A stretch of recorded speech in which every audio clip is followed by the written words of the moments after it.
Imagine waking up tomorrow and discovering that every refrigerator on Earth has stopped working. Milk turns sour, meat begins to spoil, frozen food starts thawing, and supermarkets race against the clock to save their supplies. For most of us, refrigeration feels essential to survival. Yet for nearly all of human history, people lived without it, and they developed remarkably clever ways to keep food edible for months or even years. Before refrigeration, the first rule of food was simple: eat it while it is fresh. Most families did not buy a week's worth of groceries at once. Food was collected, harvested, slaughtered, or purchased in smaller quantities. In towns, markets operated frequently because customers needed fresh products almost every day. In the countryside, people often ate whatever was available in the current season. This meant that diets changed throughout the year. Spring brought young plants, eggs, and fresh milk. Summer provided berries, vegetables, and abundant herbs. Autumn was the great season of preparation, when crops were harvested and animals were often slaughtered. Winter meals depended heavily on whatever had been dried, salted, smoked, fermented, or stored underground. People also wasted less of each animal. When livestock was killed, the event could involve an entire household or community. Fresh meat was eaten immediately, shared with neighbors, or preserved. Fat was rendered, blood was used in sausages, bones became broth, and organs were cooked before they spoiled. A large animal was not simply placed in a freezer for later. It had to be processed quickly and efficiently. One of the oldest preservation methods was drying. Microorganisms need available moisture to grow, so removing water slows spoilage dramatically. Meat could be sliced into thin strips and dried in the sun or near a fire. Fish was cleaned and hung in moving air. Fruits, mushrooms, herbs, and grains were also dried. The method worked especially well in hot, dry climates. Ancient Egyptians dried fish and dates, while communities across the Americas produced dried meat. In the Andes, indigenous peoples developed charqui, a preserved meat whose name eventually gave rise to the English word jerky. They also created chuño by repeatedly freezing potatoes during cold nights, exposing them to sunlight, and pressing out their moisture. Properly stored chuño could remain edible for years. Drying was not always enough, especially in damp regions. Salt provided another powerful defense. When food is surrounded by salt, water is drawn out of both the food and many microbial cells. This creates an environment in which numerous spoilage organisms struggle to survive. Salted fish became one of the foundations of trade in medieval and early modern Europe. Cod caught in the North Atlantic could be salted and dried, then transported enormous distances. Salted herring fed sailors, soldiers, and urban populations. Pork and beef were packed into barrels with salt or strong brine. The result was practical, but not always pleasant. Heavily salted meat often had to be soaked before cooking, and even then it could remain intensely salty. Historical diets were shaped not only by what tasted best, but by what could survive transportation and storage. Salt itself was valuable. Governments taxed it, merchants transported it across continents, and communities depended on access to it. In places where salt was scarce or expensive, preserving enough food for winter could be much more difficult. Smoke added another layer of protection. Meat or fish was hung above a slow, smoky fire, often for days. The heat helped remove moisture, while chemicals in wood smoke slowed the growth of microbes and reduced oxidation. Smoking also produced flavors that remain popular today, even though modern smoked foods are usually kept refrigerated. A farmhouse might have a chimney, loft, or dedicated smokehouse filled with hams, sausages, and strips of meat. The goal was not necessarily to cook them quickly. Cold smoking used lower temperatures and long exposure to smoke, usually after the food had already been salted or cured. Then there was fermentation, one of humanity's most important partnerships with microorganisms. Instead of trying to eliminate every microbe, people created conditions that favored useful ones. These organisms produced acids or alcohol that made it harder for dangerous competitors to grow. Milk became yogurt, kefir, or cheese. Cabbage became sauerkraut or kimchi. Grapes became wine. Grain became beer. And vegetables became pickles. Fermentation transformed foods that spoiled quickly into products that could last much longer. Cheese is an especially impressive answer to life without a refrigerator.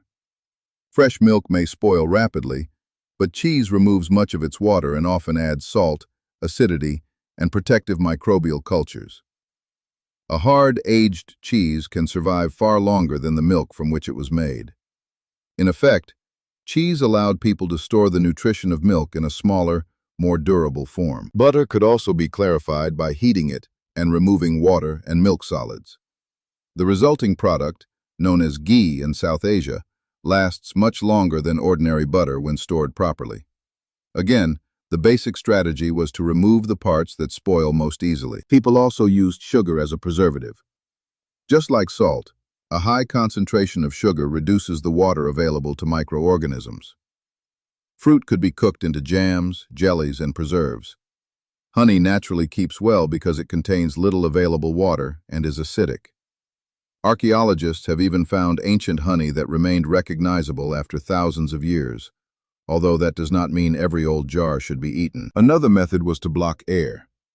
Cooked meat could be placed in a container and covered with a thick layer of rendered fat. In France, this technique became associated with confit. In Britain, potted meat was packed beneath butter or fat. The sealed surface reduced contact with oxygen and contamination, though these methods still depended on careful preparation and cool storage. Cool storage was the closest thing many households had to refrigeration. Cellars, caves, wells, and underground rooms maintain more stable temperatures than the air outside. Root cellars were designed to stay cool, dark, and humid enough to prevent vegetables from drying out, but not so wet that they rotted. Potatoes, carrots, beets, turnips, onions, apples, and cabbages could survive for months under suitable conditions. Some vegetables were buried in sand or packed in straw. Apples had to be inspected regularly because one rotting fruit could encourage spoilage around it. The literal origin of the idea that one bad apple spoils the barrel. In colder regions, winter itself became a refrigerator. Snow and ice were collected and stored in insulated buildings known as icehouses. Thick walls, underground chambers, straw, sawdust, or other insulating materials slowed melting. Large blocks of ice could survive well into summer. Ice storage was not limited to modern Europe. Ancient societies in Persia developed structures often called yakhchals, which used thick insulated walls and clever designs to store ice in extremely hot environments. Wealthy Romans used snow and ice brought from mountains. In Imperial China, ice was collected during winter and preserved for warmer months. By the 19th century, natural ice had become a major international business. Ice was cut from frozen lakes and rivers, packed in insulating sawdust, and shipped to cities and even tropical destinations. Households with enough money used iceboxes, insulated cabinets containing a block of ice. Meltwater collected in a tray that had to be emptied, while delivery workers brought replacement ice. An icebox was useful, but it was not the same as a modern refrigerator. Its temperature was less consistent, ice deliveries cost money, and contaminated ice could create health risks. Still, it transformed urban life and prepared people for mechanical refrigeration. Not every historical preservation method was safe. People understood many practical rules through experience, but they did not know about bacteria until relatively recently. Spoiled food could cause severe illness, and preserved products could fail without obvious warning.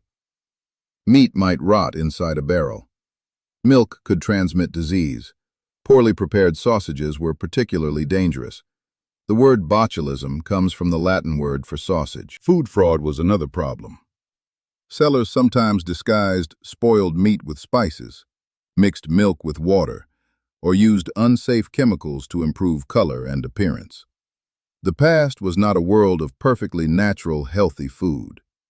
It was a world in which freshness, contamination, and hunger were constant concerns. Cooking schedules reflected that reality. Leftovers were used quickly, often in soups, pies, stews, or hashes. Boiling could make aging ingredients more palatable and kill many microbes, although it could not reverse toxins already produced in spoiled food.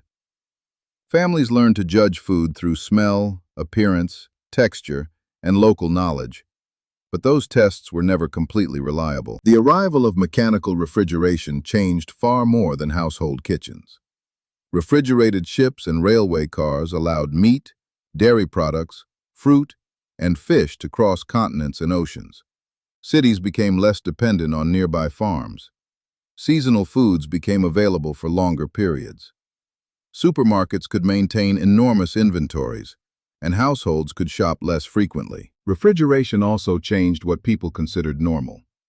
Today, many of us expect fresh meat, milk, berries, and vegetables at almost any time of year.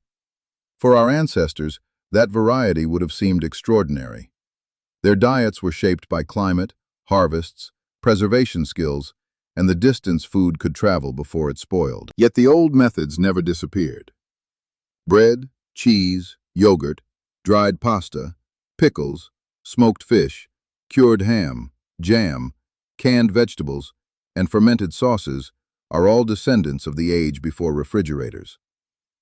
Many foods we now enjoy for their flavor began as technologies for survival. People lived without refrigerators by turning preservation into a rhythm of life. They followed the seasons, shared food quickly, transformed fragile ingredients, and stored energy from times of abundance for times of scarcity.